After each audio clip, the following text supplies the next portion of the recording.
जाते हैं हायर पे स्केल में, तो वो आपको मिलता है। मैं आपको बता रहा हूँ कि सीआरपीएफ में एज ए कांस्टेबल ज्वाइन करना भी बहुत अच्छा, इसमें मॉनिटरी बेनिफिट है, अदर बेनिफिट्स हैं कि आजकल आप एमबीए करे हुए व्यक्ति को भी 8,000 15,000 लेते हुए देखते हैं। यहाँ तो आप 50-55 हज़ार तक जाता है उसका तनख्वाह, उसका चिल्ड्रन एजुकेशन अलाउंस, उसका राशन मनी है, मेडिकल क्लेम्स हैं, स्कॉलरशिप्स हैं, तो बहुत सारे फॉर्म्स में क्वार्टर है जो रहने के लिए मिलता है। तो ये सब अगर आप जोड़ेंगे तो ये बहुत ज्यादा हो जाता है और आपको ग्रो करने का पूरा मौका मिलता है डिपार्टमेंट में भी। तो मैं सोचता हूँ कि आप ज्वाइन कर रहे हैं, उसके बाद भी आपके पास बहुत सारे मौके खुले। धन्यवाद सर। और किन्हीं को कुछ पूछना है? जय Hind sir. Sir training period में क्या एग्जाम देने का छुट्टी मिल सकता है सर?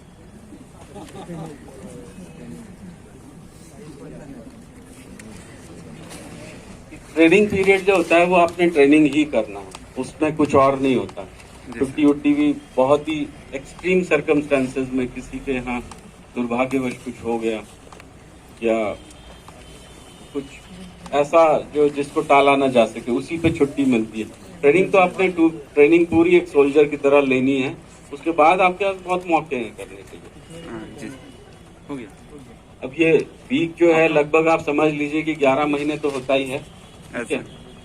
तो उसमें आपको इंडोर भी होता है, आउटडोर भी होता है, तो इसके लिए तो आपको तैयार रहना है।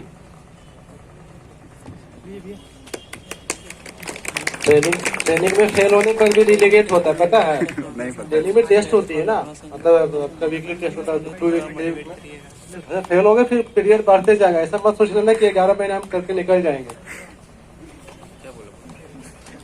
सर जैसे ट्रेनिंग के दौरान बहुत ज़्यादा नर्वस फील होता है, उसके लिए कुछ बताइए, एक्सपीरियंस कुछ अपना। ये बहुत ही अच्छा सवाल है, बहुत ही ऑनेस्ट सवाल, जिसको मैं कहता हूँ बड़ा ईमानदारी से पूछा हुआ सवाल। अच्छा, ट्रेनिंग पीरियड टफ होता है, ये जान लीजिए। शुरू के कुछ वीक्स होते हैं, शुरू के महीने होते हैं, टफ होते हैं। क्यों? क्योंकि आपको घर में बड़े प्रोटेक्टिव एनवायरनमेंट में रहने की आदत होती है। माँ बाप, भाई बहन, दोस्त, संगी साथी, तब वो दिमाग में वो चलता रहता है कि मैं कहाँ फंस गया, ठीक है। तो जो कमजोर दिल वाले होते हैं वो ट्रेनिंग छोड़ के भाग जाते हैं, या वो कहते हैं कि अब नहीं होगा हमसे, और वो चले जाते हैं। जो मजबूत दिल वाले होते हैं वो लगे रहते हैं और पास कर लेते हैं ट्रेनिंग। बाकी आजकल एंटरटेनमेंट के बड़े साधन हैं, आपको ट्रेनिंग के बाद भी आपको बहुत क्या बोलते हैं मौके मिलते हैं कि आप रिक्रिएशन रूम में बैठे, कोई मूवी चला रहे हैं कोई हफ्ते में एक दिन में, या फिर कई ऐसी एक्टिविटीज हैं जिसमें आप पार्टिसिपेट करते हैं। ट्रेनिंग के दौरान भी कई आप कुछ काम करते रहते हैं जिसमें आपको आनंद आता है। कोई बागवानी है आप कर रहे हैं, गार्डनिंग टाइप में आपको लगा दिया है, कुछ ऐसे स्वच्छता अभियान में लगा दिया है, कई तरह की चीजें आप करते रहते हैं और आपका जो ट्रेनिंग में जो है वो साथियों का ही एक परिवार बन जाता है और आप उनके साथ अच्छा टाइम बिताते हैं। बाकी घर को कोई रिप्लेस नहीं कर सकता है, माता पिता को कोई रिप्लेस नहीं कर सकता, भाई बहन, जो कॉलेज स्कूल के जो दोस्त हैं उनको कोई रिप्लेस नहीं कर सकता। But life has to move on, आगे तो जाना है। एक दिन तो सबसे विदा लेना ही है कि कोई साउथ में चला जाएगा, कोई नॉर्थ ईस्ट में चला गया, कोई कहीं अगर सिविल डिपार्टमेंट में भी है, अगर टीचर भी कोई है, तो मुझे नहीं लगता कि एकदम घर के पास ही उसको टीचिंग का पोस्टिंग मिल जाता है। वो भी जाता है दूर दराज इलाकों में, रिमोट एरिया में। सरकार की पॉलिसी की पहले क ख ग घ जो उसका मानदंड है डिस्टर्ब से लेके प्लेन एरिया तक, तो वो सब तो मानदंड सब जगह पर है। यहाँ थोड़ा सा स्केल थोड़ा और बड़ा हो जाता है, आप थोड़ा पूरे भारतवर्षीय हो जाते हैं। मतलब आप, ये देश इतना बड़ा है कि आपको हर जगह रहने का मौका मिलता है और हर तरह के लोगों से मिलने का, कस्टम्स जानने का, आपका एक व्यक्तिगत विकास भी होता है, वो सब चीजें देख। तो ट्रेनिंग टाइम में आपने जो है अपने को मजबूत बनाए रखना है और कोई चारा भी नहीं है, आपको अर्न करना है अपना। अच्छा है कि आप यहाँ अर्न करें बजाय कि बाहर जाकर दर दर ठोकरें खाएं और प्राइवेट में कभी आपको नौकरी से निकाल दे, कभी वो कर दे। यहाँ जॉब सिक्योरिटी भी है, इसलिए लोग MBA BBA करने के बाद भी एज ए कांस्टेबल भी भर्ती होते हैं। आप पिछला डेटा उठा के देख लें, किसी भी फोर्स में भर्ती हुआ बहुत पढ़े लिखे लोग जो एज ए कांस्टेबल भर्ती हो रहे हैं, क्योंकि यहाँ तनख्वाह अच्छी है, जॉब सिक्योरिटी है और फैसिलिटीज बहुत ज्यादा अच्छी है। और ये CAPF आज की तारीख में बहुत अच्छी नौकरियां हैं।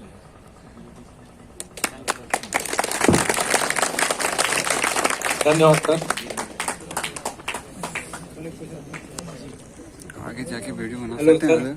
हेलो उधर आगे जाके से वीडियो जय हिंद सर। सर एक लास्ट व्यक्तिगत सवाल था सर। उधर जाके वीडियो बना सकते हैं। सर जैसे कि मेरा भी मेरिट लिस्ट में नाम आ गया है सर, और मेरी एक फ्रेंड का भी मेरिट लिस्ट में नाम आ गया है, तो सर वो बोल रही है क्या कुछ फैमिली प्लानिंग करना है सर, लेकिन बात यहाँ पे ये हो जाता है कि उसका भी CRPF मिला है और मेरा भी CRPF। क्या ऐसा कभी पॉसिबल हो सकता है सर?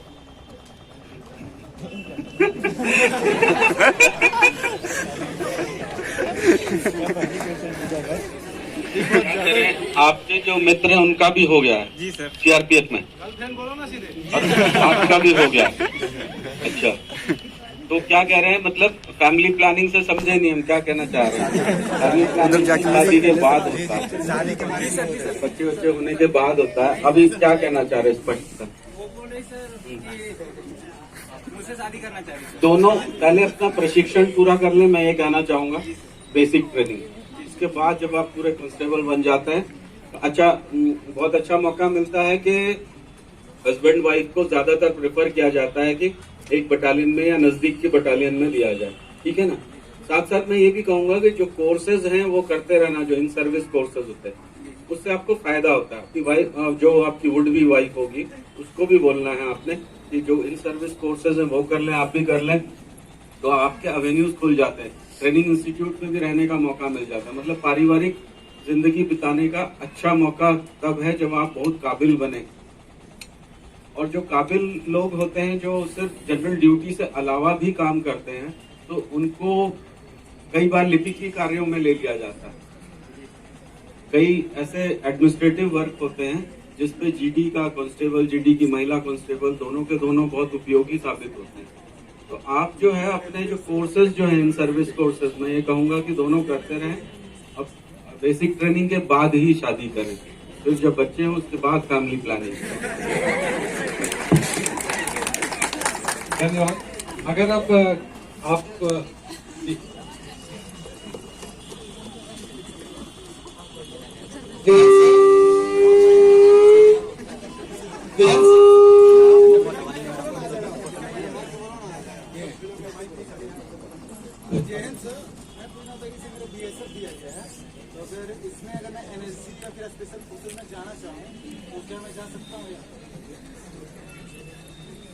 जब आप सिलेक्ट होते हैं,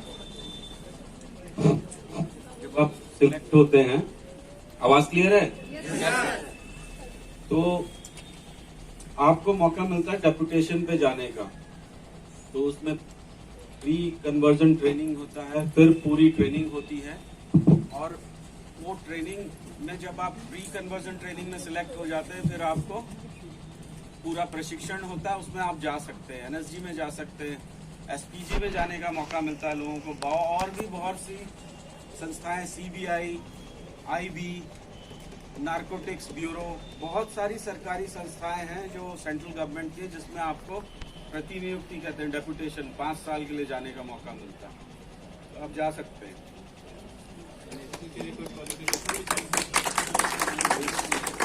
जो उनका कोर्स, जो ट्रेनिंग होता है वो पूरा करना होता है, वही क्वालिफिकेशन होता है। अब एक बार आप पढ़ लिया, आप अंदर आ गए, तो बाद में फोर्स आपको अंदर ही पढ़ाती है, जो जॉब के रिक्वायरमेंट से रिलेटेड होता है। फिर थोड़ी ना आप आर्किमिडीज प्रिंसिपल पढ़ेंगे या पाइथागोरस थ्योरम पढ़ेंगे, फिर तो आपको यही पढ़ना पड़ेगा। POP के बाद अगर हम सर वहाँ से भी कम्पिटिटिव एग्जाम का तैयारी करना चाहें तो हो सकता है? टाइम जो मिलता है ना वो आपका है। दिन में आप ड्यूटी किए, फिर रात आपकी है, रात में आप ड्यूटी किए, फिर दिन आपका है। ऐसा नहीं हो तो सकता 24 घंटे में समय आपने ही निकालना है, अलग से स्टडी के लिए आपको टाइम नहीं मिलता। ऐसे जैसे आप अभी डिसाइड कर लें कि आपने ज्वाइन करना है कि नहीं करना है। अगर आप चाहते हैं कि मैं इससे और बेहतर कर सकता हूं तो रुक जाएं और पढ़ाई करें और करें। आप सोच रहे हैं कि यहाँ रह के फिर मैं सिविल सर्विसेज की प्रिपरेशन कर लूँगा, फिर मैं ये कर लूँगा वो कर लूँगा, उसके चांसेस थोड़ा कम हो जाते हैं बिकॉज आप बहुत ज़्यादा बिजी हो जाते हो ड्यूटी में, फिर पढ़ाई में मन भी नहीं लगेगा। एक बार जब तनख्वाह मिलनी शुरू हो जाएगी ना, जब हरे हरे नोट दिखने लग जाएंगे, फिर आपका वो भी कम होता जाएगा। जो बहुत ही कट्टर, जो बहुत ही ज़्यादा मोटिवेटेड होते हैं वही कर पाते हैं, लेकिन समय वही 24 घंटे में से स्क्वीज करके निकालना होगा, जहाँ अलग से समय नहीं मिलता। सर मैं पूछना चाहूँगा कि सर मैं अगर अपना आगे का पढ़ाई रखना चाहूँ, ग्रेजुएशन करना चाहूँ या आगे करना चाहूँ तो मैं कर सकता हूँ? बिल्कुल कर सकते हैं। हाँ नहीं, आप कर सकते हैं बिल्कुल। आप डिस्टेंस एजुकेशन से कर सकते हैं, आपको एग्ज़ाम देने के लिए छुट्टी भी मिल जाती है, ठीक है ना, बिल्कुल कर सकते हैं, कोई दिक्कत नहीं। सर डिपार्टमेंटल ट्रेनिंग के बाद डिपार्टमेंटल एग्जाम कितने दिन के बाद दे सकते हैं? इसका क्या प्रोसेस होता है आप बताएं।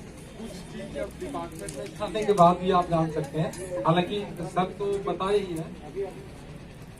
वो चीज़ सब जब ज्वाइनिंग कीजिएगा, ट्रेनिंग कीजिएगा, फिर 3 साल जब आपका जॉब हो जाएगा उसके बाद आप डिपार्टमेंटल के लिए अप्लाई कर सकते हैं। अभी आपका हर पहले ट्रेनिंग कीजिए ना, उसके बाद जाइए, आपको सारा कुछ रास्ता जाने के बाद ही वहाँ पे मिल जाएगा। बाकी अगर जो चीज़ विशेष चीज है सर से आप जानकारी लेना चाहते हैं तो और ले सकते हैं। आप लोग सभी से अनुरोध है, आप रिफ्रेशमेंट स्टार्ट कीजिए। थोड़ा बहुत जो हमारा भी डिपार्टमेंटल एक्सपीरियंस है हम जरूर शेयर करेंगे। देखिए जो हर डिपार्टमेंट टू डिपार्टमेंट ये वेरी करता है कि जैसे आप पूछ रहे हैं कि आगे डिपार्टमेंटल एग्जाम, अभी जैसे आप अगर ऑडिट में जाते हैं, ऑडिट डिपार्टमेंट में, चाहे आप CGDA में जाएं चाहे आप CAG में जाएं, तो उधर है कि अगर आप ग्रेजुएट हैं और आपका 2 साल का सर्विस हो गया है तो वाट एवर रैंक यू बिलोंग, आप LDC है, आप डाटा एंट्री ऑपरेटर है, आप ऑडिटर है, आप SAS का एग्जाम क्वालिफाई कर सकते हैं अगर ऑडिट में है तो। 2 साल का सर्विस है, 2 साल के बाद आप SAS क्वालिफाई करते हैं तो आप डायरेक्ट गैजेटेड में AAO में आपका प्रमोशन हो जाता है। इन द सेम वे शायद जैसा कि CRPF में महेंद्र जी बताए कि 3 साल का है, तो वो आप डिपार्टमेंट टू डिपार्टमेंट वेरी करता है।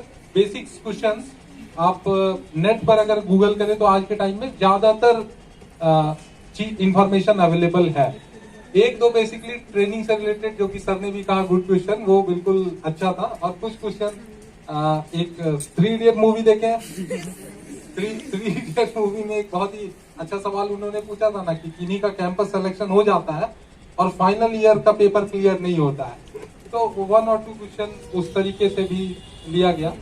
तो बेसिकली आप मोटिवेटेड रहिए कि सर ने आपको बताया कि आप कांस्टेबल में एंट्री भले ही ले रहे हैं बट आप डिपार्टमेंटल एग्जाम देकर असिस्टेंट कमांडेंट का भी पोस्ट आप पहुंच सकते हैं, जो कि एक बहुत ही रुतबा भरा पोस्ट है।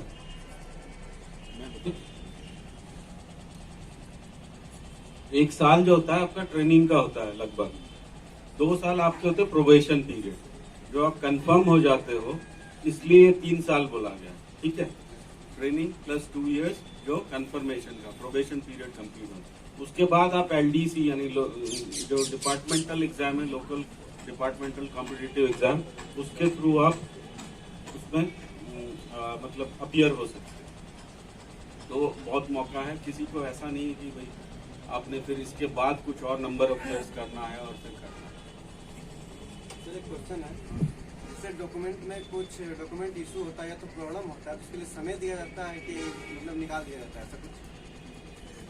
नहीं, जब आप सिलेक्ट हो गए हैं तो आपका जो डॉक्यूमेंटेशन दोबारा से वेरीफाई होता है, जैसे DOB है, डेट ऑफ बर्थ है, आपका मैट्रिकुलेशन सर्टिफिकेट है, जहाँ से आपने किया है वहाँ पर वेरीफाई करने भेजा जाएगा। आपकी जो कास्ट है वो वेरीफाई करने के लिए भेजी जाएगी। उस वेरिफिकेशन में आप खरे उतरते तो ठीक है, नहीं तो फिर डिपार्टमेंट बाहर कर देता है।